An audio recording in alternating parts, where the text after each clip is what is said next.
Hello guys, আমি হলাম আপনাদের প্রেডিক বাইকার। আজকে চলে আসলাম কেওক্রাডং। কেওক্রাডংটা অনেকদিন ধরে ইচ্ছা ছিল যাওয়ার।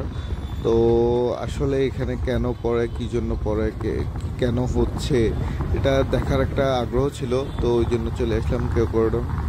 তো হিল ভিউ আসলে অনেক হিল ট্র্যাক, এগুলো আসলে অনেক বড় চ্যালেঞ্জিং। এগুলো অনেকজন অনেক কিছু জানা লাগে, বললেই চলে আসা যায় না, অনেক রকম এক্সপিরিয়েন্স লাগে। তো এটার জন্য আজকে আসলাম, দেখলাম যে আসলে কি এত রিস্ক।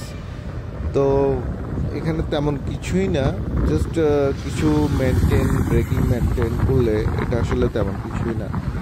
তো আমরা গ্রুপের আজকে 10-15 জন চলে আসলাম।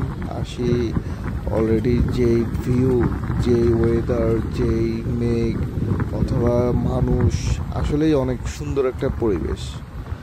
তো আসলে জিনিসটা অনেক এনজয় করতেছি, আমার ভালো লাগতেছে। আর পাহাড় কি জিনিস, পাহাড়ে না আসলে আপনারা এটা কখনোই ফিল করতে পারবেন না, বুঝতে পারবেন না পাহাড় কি জিনিস। পাহাড়ের মায়া, পাহাড়ের একটা টান, এটা যারা পাহাড়ে যায় অথবা পাহাড়ের একটা টান আছে, তারা পাহাড়ে গেলেই বুঝবে।